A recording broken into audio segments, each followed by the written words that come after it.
How do you feel on a level of 1 to 10 contentment wise? I'm a little tired. I mean, I'm generally content.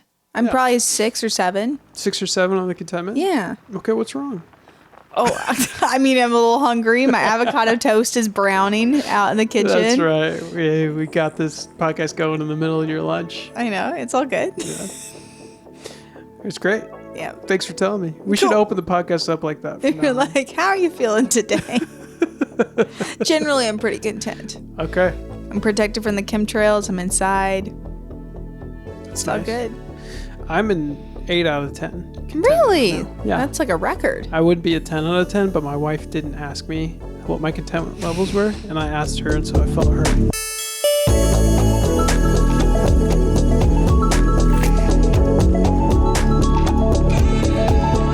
Welcome to Stuff That We Like / Enjoy, at least at this point in time. I'm Caleb. And I'm Christina. We're the Castanettas. And today I'll be hopping right in and asking Caleb, what is something that you like / enjoy, at least at this point in time?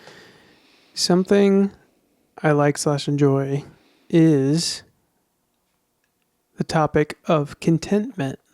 Oh, okay. Great. What inspired you to like or enjoy this topic? So we were driving in the car earlier today, and I noticed that I was content all of a sudden. And I talked to you about this in the car about it.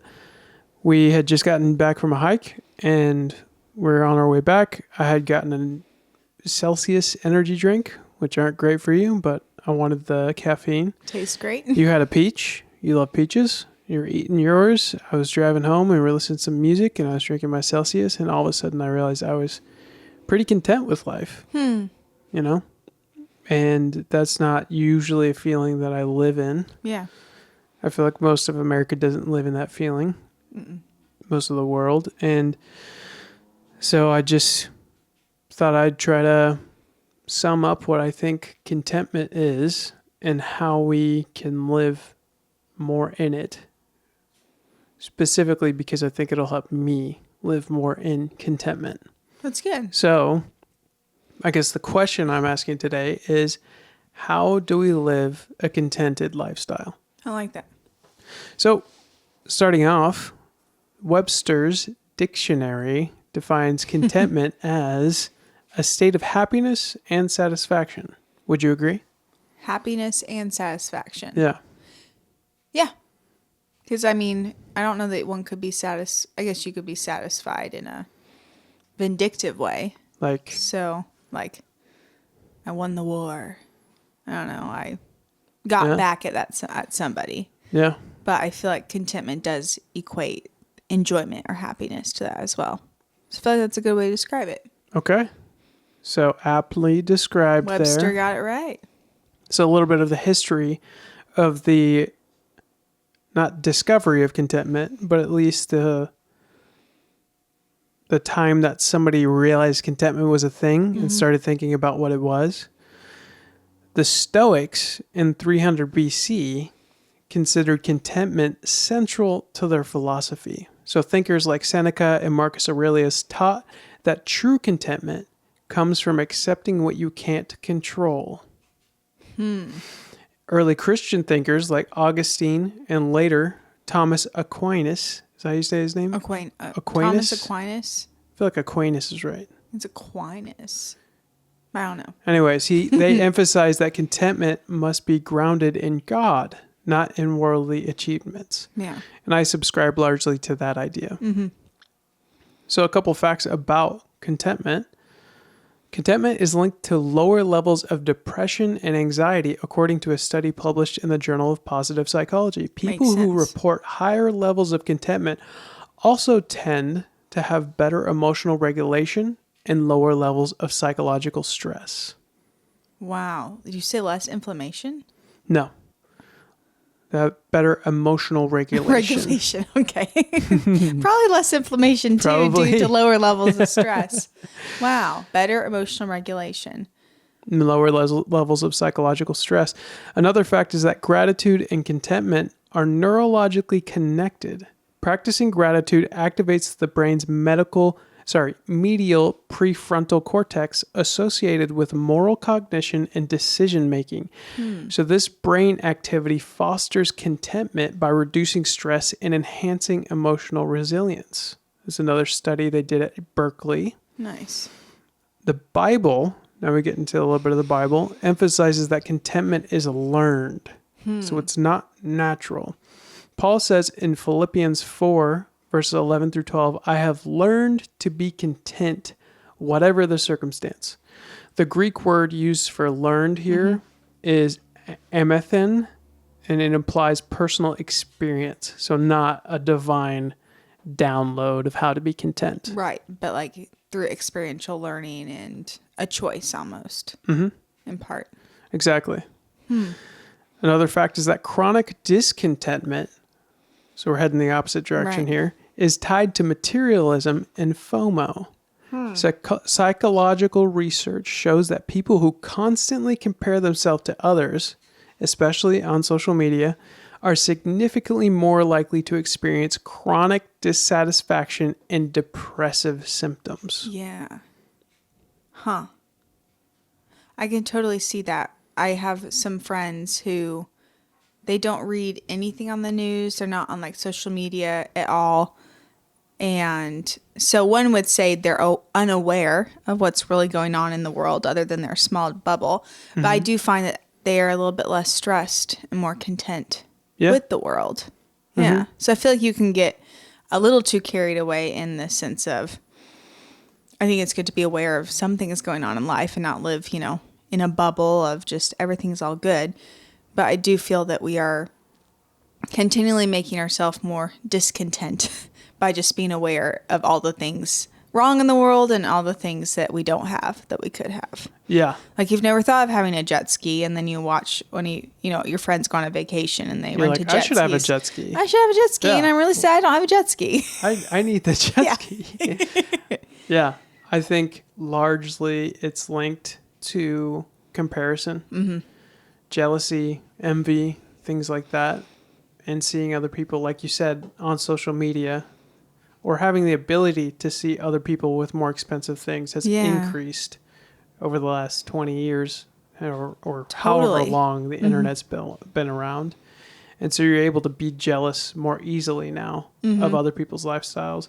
Also, you only see the good parts of those lifestyles. Yeah, largely. Yeah. You don't see the jet ski that needs engine work and is a hassle and is always breaking down. You see the jet ski that the family's having fun with. Right. And you have monthly payments on and the insurance for and the tags to operate it. Yeah, and, the broken leg your friend got on it. So he's the lawsuit. you. Yeah.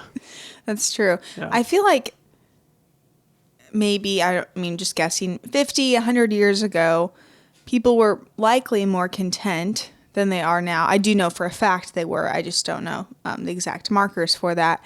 And that likely was because, having a roof over your head, having enough food to eat, having a job, that's pretty much like what you needed in life. Yeah. And you didn't have social media to show you about the new pair of Jordans that came out and the person going on flying overseas to Tahiti for their vacation or their exotic pet that they own, or feeling like you need 12 streaming services. You got to have Netflix, Hulu, Max. And you just turn on the TV, once that came around and had a handful of channels that everybody listened to. Yeah. I feel like there was a bit more equality.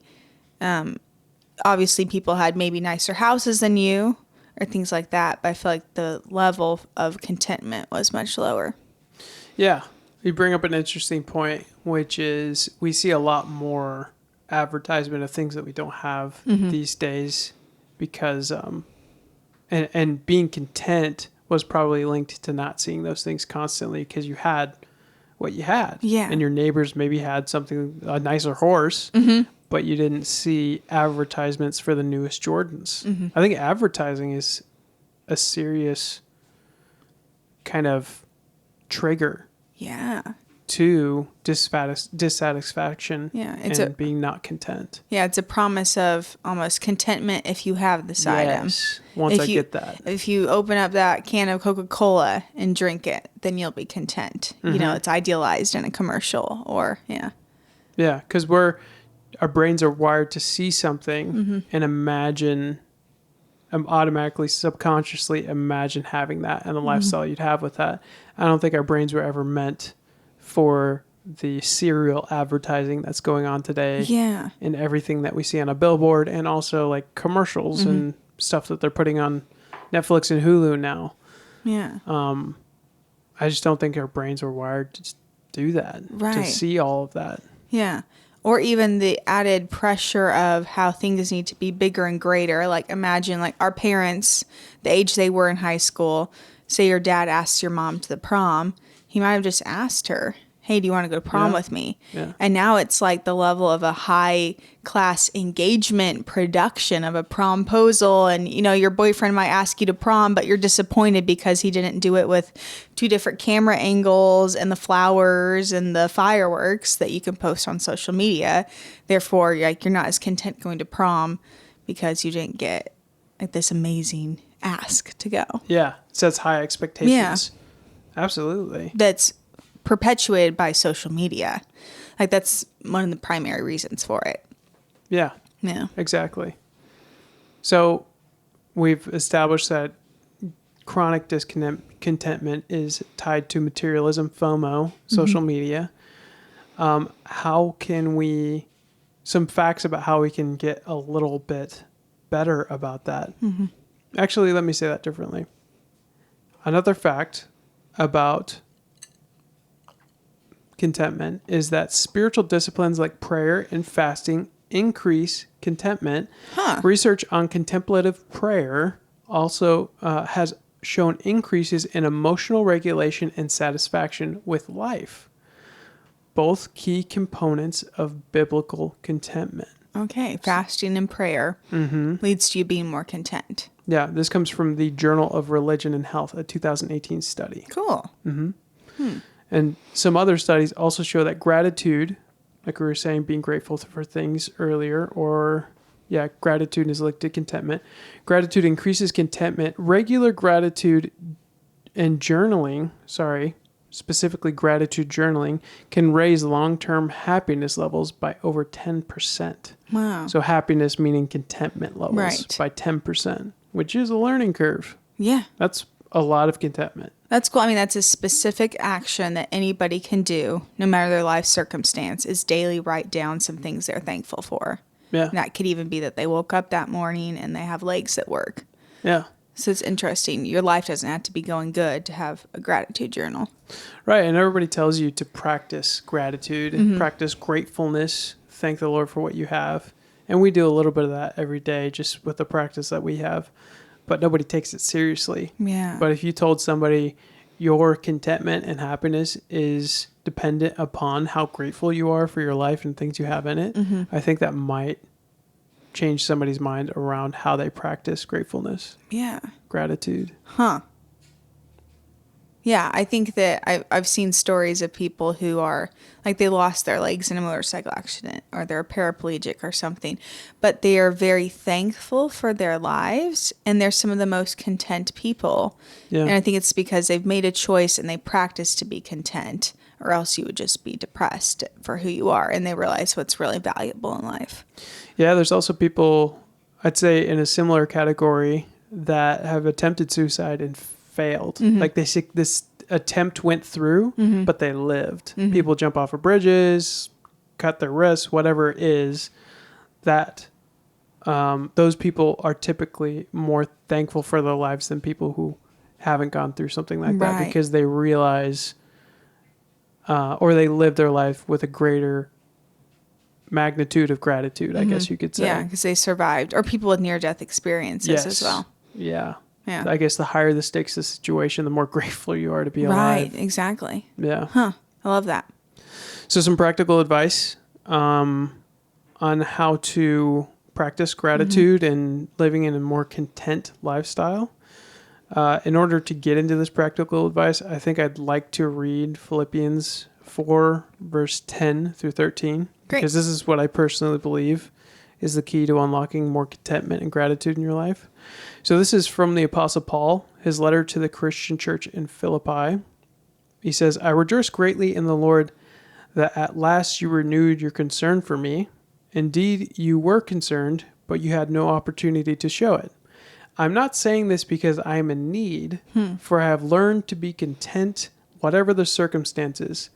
I know what it is to be in need, and I know what it is to have plenty. I have learned the secret of being content in any and every situation, whether well-fed or hungry, whether living in plenty or in want.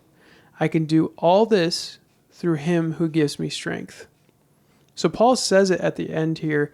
He can do all this through him who gives me strength. So ultimately, God is the one who gives us strength to be content in any situation. I think there are healthy practices that can help enhance contentment in your life. But ultimately, we can't, in our own strength, learn to live a fully content life outside of Christ. Yeah. Because he's the one who gives us strength in order to live a content life. So I think you have the answer right here from my point of view. Yeah. It's to rely on the Lord to give you strength to live a contented life no matter your circumstances. Right. Yeah. Well, and also in the Christian faith, you believe that this life is just the beginning, that you will live an eternity with God without pain, without suffering, having all your needs met. There will be no lack. So it'd be interesting to see how content one could be, say, if you're an atheist and you believe that once you die, that's it. How content can you be how can you find meaning in life apart from, everything else? I feel like your contentment levels might be a bit lower. Yeah. Yeah. Definitely a little bit lower. Yeah. Life means nothing. Yes. So it's all purposeless. Pain means nothing. I may as well be in pain all the time. It's like that guy that's trying to reverse his age. We did an episode on Brian Johnson, I believe is his name. And he believes that, life is utterly meaningless. And you just kind of live through it and exist. Bit of a buzzkill. And I'm like, wow, that'd be hard to enjoy life at all if you believe you're just here by accident, there's no purpose. Yeah. He's an interesting case because I think what he believes gives him an excuse to live a hedonistic lifestyle, but he chooses not to for some reason. Right. He chooses to be the most strict person in regards to health and schedule instead of just going out and blowing all his money on girls and drugs. Yeah, although one could say that he's still hedonistic because he is completely self-focused and self-obsessed. Interesting, to the point that he can't even have normal friendships or relationships because his life is so regulated and scheduled. Yeah, that's a special kind of hedonism. And he's spending $1 million a year on himself. Maybe more narcissistic in a way. Yeah. Just taking all of that and focusing on yourself. Right. Rather than other people. Anyways, I'm not here to diagnoose him. Yeah, exactly. But that is an interesting It's very case. Inspirational. He's very health focused, which I think we all should be a little bit more like him in that regard. Maybe go out in the sun, though. He's a very pale individual. The sun's good for you. Definitely. I love that. Do you have any last thoughts on what it means to be content? Like I stated earlier, it's an important thing to remember that Paul emphasizes that contentment is learned. So let me go back to the part where he says this. I'm not saying this because I am in need, for I have learned to be content. So like I said earlier, it's not a divine download. You don't just get the Holy Spirit and you're content all of a sudden. At least most of us don't, I would assume. Right. This is a learned trait to rely on the Lord and use his strength to enter into contentment and to deeper happiness with where we are in life despite our circumstances. So have grace on yourself. Have grace on those around you. We're all trying to live through the Lord's strength and enter into that contentment. And it's not going to be perfect, and it's okay if you don't feel content all the time, even though the Bible says this. For sure. It's totally fine. Well, I don't think Paul has even said that he feels content all the time. Not at all. He's learned how to choose to be. Yes, how to choose to be content, and despite his circumstances. But just give yourself grace in learning this, because it is a learned trait. And I think that, closing this out, I'm really bad at practicing this. I'm like the worst person at being content. Literally probably the youngest person in regards to maturity in this area that I know. I'm so goal focused that I don't find life enjoyable a lot of the time. And I want to be able to slow down and be content like Paul. Yeah. And I pray that I'm able to do that one day. I know I won't be able to do it perfectly, but I want to be able to enter into it more than I do now. It's good. So those are my closing thoughts, and that's what I had on contentment. Cool. A great topic. Very interesting. Thanks, babe. Nice. And this next part of the podcast, we like to head over to a right angle in the room and enter into Conspiracy Corner. Christia's got a conspiracy she's going to present, and at the end, we will both decide individually if we believe it or we don't believe it. So Love it. Go for it, Christina. All right. My conspiracy of choice today is the chemtrail conspiracy. Oh, I've heard of this. Do you know what it is? I don't. It has something to do with airplanes. Okay. But I don't know anything about that. Great.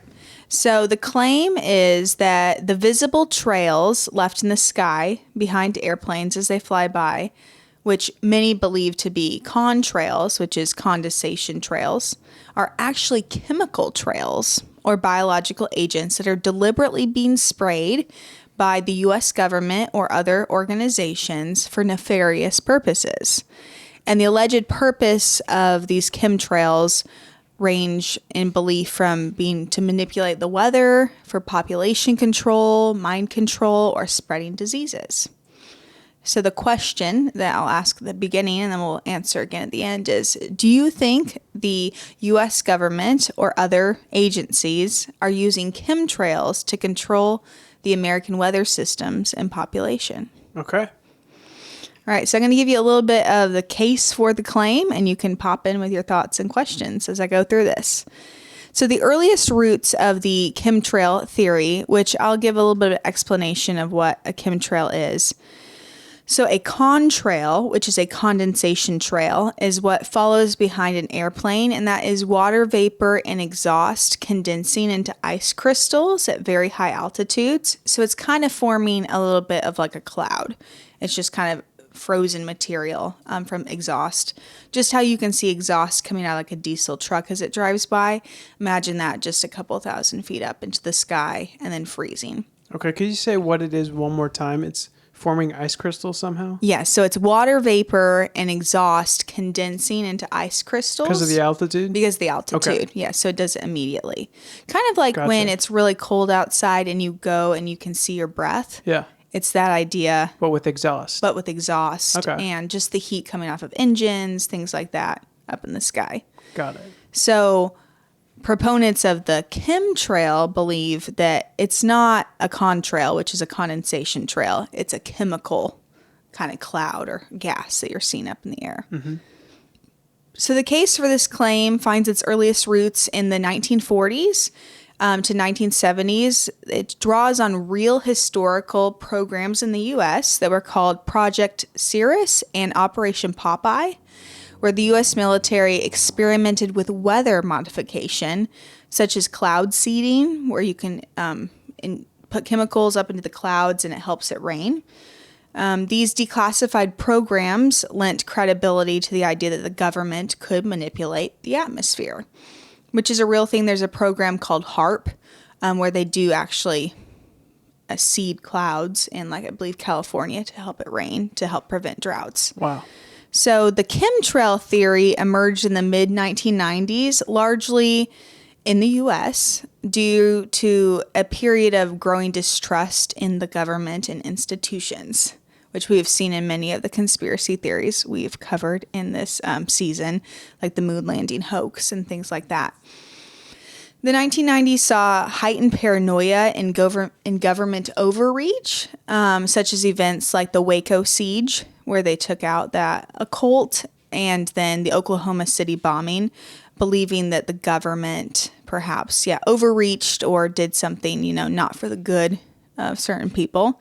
So this time in history created a ground for conspiracy theories to question the official narratives, as with all conspiracies. So a significant catalyst for this becoming more widespread was in 1996, the U.S. Air Force released a research paper that was written by military students. And the paper was titled Weather as a Force Multiplier, Owning the Weather in 2025, which is this year. It was written about 30 years ago. Wow. So the purpose of the paper was to explore the value of investing into future weather control technologies for military advantages. And conspiracy theorists latched onto this as proof that there was like this secret atmospheric manipulation going on in the government. Yeah. As well as the release of these classified files about Operation Popeye and Project Cirrus, where the government was working on controlling the atmosphere and clouds in some way. This was picked up by different radio stations, such as Coast to Coast, where different callers would call in and be like, I saw a chemtrail, it's above my house, and it kind of just grew in popularity. And then with the advent of social media, it's just exploded. The 1990s also saw a big increase in the amount of commercial airlines and daily flights that were traveling across the U.S. So right around the same time, this theory was coming into more daily life. There was also a big increase of the amount of flights traveling back and forth across the U.S. daily. And as I mentioned, better access to the internet and having cameras on your phone. Take a picture, post it to the internet. There's this weird trail above my house. That was a nice sound. Yeah. Thank you. Wow. Well, how My did you do camera. that? I swallowed a camera. So this increased people's just kind of like, maybe this is the real deal. There is something weird going on. So believers claim a variety of alleged purposes that the government or different organizations might be spraying stuff from the back of planes. And the main three alleged purposes are one that I mentioned before, which is weather control, that spraying chemicals in the atmosphere could manipulate the climate, not just for good, like the HARP program, which helps it rain more, but to cause droughts or to make bigger storms, to kind of cause more hurricanes or flooding, which might wipe out communities that the government then wants to like rebuild.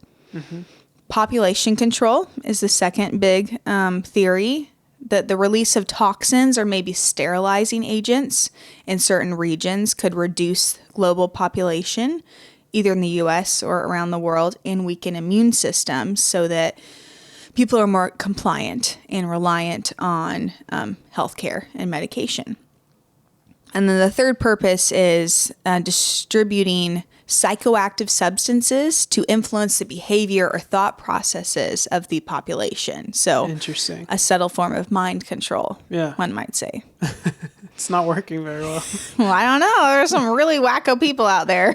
Right, but if the government's not controlling those for the most part, they're against the government. That's true. Yeah. It's not helping. Yeah. So you want to know some evidence Yeah. for chemtrails? Give it to me. All right. So believers point to tests that they've personally conducted showing elevated levels of chemicals or metals like aluminum in soil or water in areas where there's heavy air traffic activity ahead. After heavy chemtrail activity, some believers have collected rainwater or snow, and they have found in it abnormal levels of metal or different chemicals. And they argue that these are the residue from the spray of chemicals that are coming out of the back of airplanes Interesting. and not naturally occurring elements or a result of pollution. Believers also report feeling Believers. I love that term. report feeling suddenly sick or have observed certain communities where there's an abnormal amount of people that seem to get sick suddenly, such as having headaches or flu-like symptoms after noticing heavy chemtrails in the area. And they argue that this is evidence of toxic chemicals that are affecting the population, which could be weakening immune systems or controlling behavior. And they have reported seeing spikes in respiratory or breathing illnesses such as asthma or sinus infections or allergies, as well as brain fog, memory loss, and chronic fatigue in areas where there is a lot of air traffic ahead. And also other believers think that chemtrails are responsible for the alarming rising rates of autoimmune diseases in the U.S., which is an actual alarming fact. There is that's real. a huge expanse of people developing autoimmune diseases or cancers, especially in younger people, which might be caused from something other than the chemtrails, maybe something injected into your body. Maybe garbage food and other things with needles. Needles. Other people believe that pharmaceutical companies or drug companies are funding the use of chemtrails because the more sick people there are, the more business there is for them. Right. Believers also claim that chemtrails can cause droughts and floods or unusual weather patterns. And they might say that like a sudden drought in California coincides with we see a lot of chemtrails up in the air this last couple weeks. Some farmers have allegedly noticed dying crops or a strange residue on their plants after chemtrails or planes fly above them, which they think is from chemical fallout from the chemtrails. And there's also been a big die-off of bees in the last chunk of years. And so believers think that the collapse of bee colonies is a result of the chemtrails and the chemical exposure. And anytime there's a big herd of bird die-off or fish die-offs in certain areas, they will post pictures of these dead wildlife online and using it as proof, such as when like birds fall from the sky dead. Okay. Have you ever seen that? No. We had Is that a thing? Yes. We had that happen in Colorado when I was about 13 or 14. There was a big bird die-off and they literally would drop from the sky. And we heard a big bang against our house, and a bird it didn't fly into the house. It literally just like dropped dead into the side of the house. Wow. So it was a big problem. So maybe it was the chemtrails. So polling data. I'm sure you're very interested to know how many people in the U.S. believe in chemtrails. Tell me. All right. So in 2016, a survey was conducted with about 36,000 people with a specific poll focused on chemtrails. And the study found that approximately 10% of the respondents believed in the chemtrail conspiracy, meaning that the government has a secret program to spray chemicals out of the back of airplanes. And about 30% believed it was somewhat true. So 10% were like completely true, 30% believed somewhat true. And interestingly, this belief was consistent across political affiliation. So people on the left, the right, independents, liberals, Republicans, conservatives, Democrats, it was just even in the amount of people who believed in chemtrails, which typically conservatives are more likely to believe in conspiracy theories. But this one was even across the board. So to wrap this all up, my final question to you is, do you think the U.S. government or other secret agencies are using chemtrails to control the American weather systems and the population? No. No. And my reason is, I would say this is comparable to the flat earth theory in that it would take a large portion of the people in our government to keep this a secret. And I just don't believe that many people could retain a secret and keep it from the public. So for that reason, specifically, I'm going to say, no, I don't think chemtrails are real. But with the caveat that I think exhaust in the air is a chemtrail in a way. That's true, yeah. Because actual chemicals, and it probably does have some small effect on whatever area has a lot of them flying overhead. But I don't think it's a big conspiracy. I think it's a byproduct of general pollution and small scale pollution. What do you think? Yeah, I think that the conspiracy in my mind is largely unfounded. Not only would many people in the government have to cover this up, but it's not just government airplanes that are allegedly spraying these chemtrails. It's United or Delta. Yeah. Therefore, all of these companies would have to have chemical sprayers, I guess, installed into their airplanes, which I feel like Boeing or somebody else would have found by now. I do believe, obviously, there are real life studies and programs like HARP where they are working on cloud seeding. And I don't doubt that there is the ability to spray toxins. I believe they did that during the Vietnam War on people from airplanes. Or you see even like fertilizers or insect repellent. That's not the right word. From planes that fly over crops that drop things like that. So that's not to say that no plane has ever released toxins or things that do affect the weather in the atmosphere. But I do believe, by and large, that probably 99% of the contrails that we see in the air are just exhaust and water. Yeah. I think that it would be easier to make this conspiracy work if we said that the fuel companies for airplanes specifically were behind this. But even then, I think there's too many people at those companies that would be willing to spill this secret or tell a friend in order to keep it secret. So I don't think that saying that every airline would have to be on board could make this conspiracy moot. But I do think that the fuel companies having so many people on their payroll does make this conspiracy moot because there's just too many factors to worry about when it comes to the secret getting out. Yeah. I agree. Have you ever met somebody who believes in chemtrails? I met one guy who believes in chemtrails, but he believes in literally everything. Nice. 9/11, he doesn't think Jesus is a man. He thinks that when he comes back, he's going to be not on the clouds, but some kind of government takeover instead. And so he's way out there. Interesting. He believes everything. Okay. Yeah. Yeah. I remember when I was about 10 years old, I was going to a mall with my mom and grandma and brother, and we were leaving. It was either like a JCPenney's or like a Macy's. And as we were leaving, there was a gal, selling perfume or something. Like, hey, can I share my perfume with you?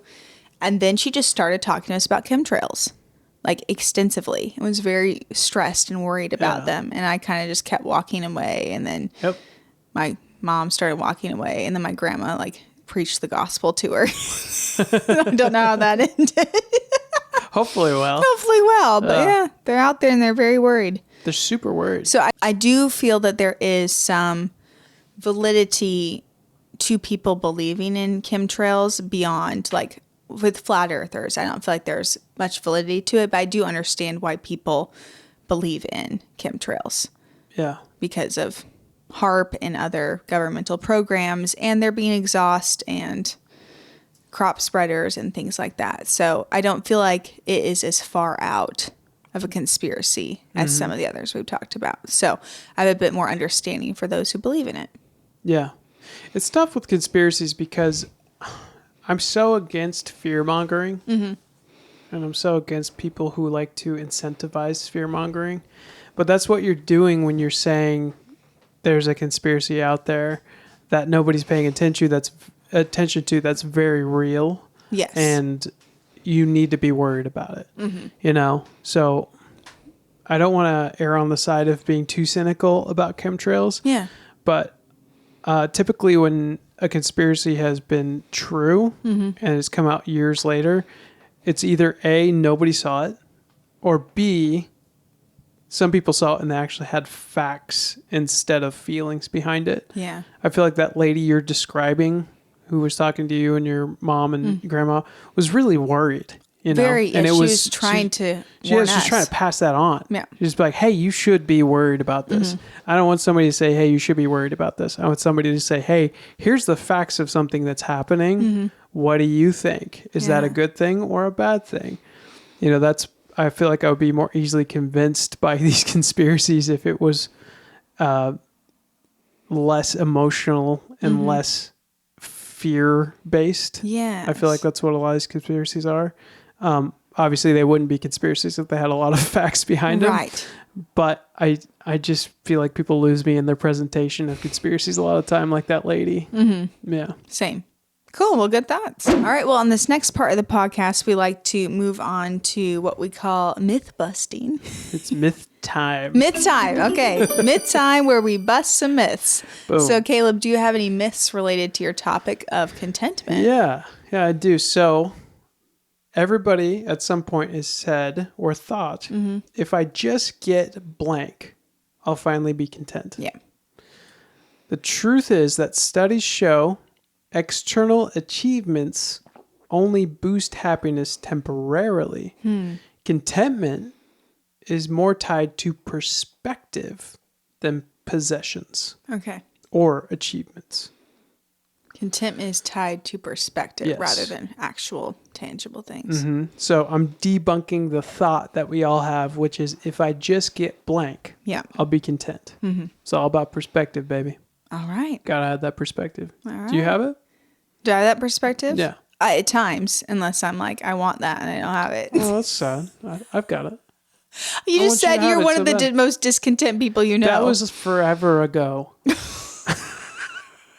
I've grown so much in the last I've 20 grown minutes. so much since your conspiracy topic. I grew a lot through that. I love it. Any other myths? Nope. Okay. Well, I guess we're going to say myth busted. Myth. All right, you got it. Or you can say it. No, you got it. Bust that myth, baby. Myth busted. Okay. Wow. That was very enthusiastic. Bring in the energy. Next on this podcast, we like to recommend something Yes. to our stuffies out there. I hate that that's catching on. Well, you're the one who uses it. I know, but I never think of a better name for the people that listen to this. Stuffies? Yeah. Stuffers. We really should do it. Not stuffers. Stuffies is better. Yeah, you don't want to be a stuffer. Yeah, we probably should do like an online poll on Instagram. Yeah. Yeah. What should our podcast People listeners be called? Yeah. People write in too. We'll put the email at the end of this episode so you can write in. But we recommend something to the Yes. people who listen to this podcast. What is something you recommend to them? I don't know if I've recommended this before, probably in some form in the last year, Okay. but go to bed earlier. I think that going to bed earlier is just beneficial for one's health and contentment Yeah. and well-being. Yeah. We just got back from a trip to Colorado, and we went to bed around 8:30, 9 p.m., and got up at like 5:30 a.m. most mornings and went hiking for hours and did a lot of wonderful things. And I just feel like going to bed earlier, not only do you sleep longer generally, Yeah. because you don't have to get up at 5:30. You can, go to bed at 9 and get up at 6. But we often need more sleep than we think. And being able to wake up naturally instead of just with an alarm with your dead tired is great. So if you give yourself that time to say you still set your alarm at 6 a.m., but you went to bed at 9, you're probably going to wake up before your alarm, and Yeah. it's just better. So it's nice to get up early and not be tired. Yeah. Because if you're tired, you forget to hit the record button on the audio for this podcast. Yes, which definitely did not happen. It did not happen for sure. Yes. That's why the audio sounds different, though, if anybody's listening. Okay. My recommend is for writing a to-do list every single day. Cool. Everybody knows how to do this. They know they should do this, but I've been doing it the past week and a half consistently. I do it I used to do it like every other day. But consistently every day, I'll tear the previous day's to-do list off. I'll write down the stuff I didn't do yesterday. And it just feels good to have a new list. Even if there's old things on it that you still have to do. Yeah. It's not the old list that you're looking at. And that feels good. It just feels like, it's like putting on a new pair of socks. Yeah. It just feels like you're starting your day again. It gives you hope that you're going to get that thing on the to-do list done that you probably aren't going to do. Yeah. But the more you I write think you're it more down, likely to do it if you write it down. yeah, you're like, I'm tired of writing this down every day. Yeah. I'm going to do this. You're like, fix the squeaky door. Yeah. But you write it down 12 times. You're like, all right, I'm tired of writing this down. I'm just going to do it. That's true. Yeah. Yeah. It's Cool. little That's a great momentous. suggestion. Yeah. I also want to mention that we are doing a sticker giveaway Yes. for people on our socials. So keep an eye out for that in the next 1 or 2 weeks. And we have a newsletter coming out the first Wednesday in July. Yep. So we're going to put a post about that on Instagram, but feel free to email us at stuffthatwelikepodcast@gmail.com if you want to get signed up for that early. This newsletter will be something that eventually costs money. So if you don't want it to cost money, sign up now. you have to sign up now and you'll be grandfathered into always having it for free. But if you don't sign up a part now, of our Patreon eventually. Yes. Yeah. But if you don't sign up now, you will have to pay for it eventually. So much money. And it's going to be so crazy. Yeah. Dollars. Everybody give this podcast a like on Apple and Spotify. You can follow Christina on Instagram at See Joyfully. She also has a show segment we're doing called Stuff That We Like. Comes out on Fridays. You can follow me on Instagram at Caleb C Media, and you can follow this podcast on Instagram at Stuff That We Like Podcast. That's right. I also do freelance videography and photography, so you can email me at calebmcastaneda@gmail.com if you have any of those needs. I just came out with a new single this last month, and you can check that out on all audio platforms. My name on those platforms is Caleb Castaneda. Yeah, and the name of the song is I Know You're With Me. That's right. You want to give us a little? I know you're with Perfect. me. Yeah, that's not it, but thank you. This podcast also, we also have a video podcast company that helps showcase churches in Kansas City and the U.S. If you'd like to get your pastor on our podcast, or you need video done for your church or nonprofit, we do that as well. Yes. The name of this business is called Moodwave Media. And you can contact us at moodwavemedia@gmail.com. That's right. I'm getting so good at this. You have. Just took a couple months. That's right. How do you feel on a level of 1 to 10 contentment wise? I'm a little tired. I mean, I'm generally content. I'm probably a 6 or 7. 6 or 7 on the contentment? Yeah. Okay, what's wrong? Oh, I mean, I'm a little hungry. My avocado toast is browning out in the kitchen. That's right. We got this podcast going in the middle of your lunch. I know. It's all good. Yeah. It's great. Yeah. Thanks for telling me. We should open the podcast up like that. You're like, how are you feeling today? Generally, I'm pretty content. Okay. I'm protected from the chemtrails. I'm inside. That's it's all good. I'm an 8 out of 10. Really? Right, yeah. That's like a record. I would be a 10 out of 10, but my wife didn't ask me what my contentment levels were, and I asked her, and so I felt hurt. Wow, it brought you down 2 levels? Yep. 2 levels. That's how much impact you have in my life. Okay. Let's end this thing. All right. Well, this has been Stuff That We Like /enjoy, at least this point in time, and we'll see you next week.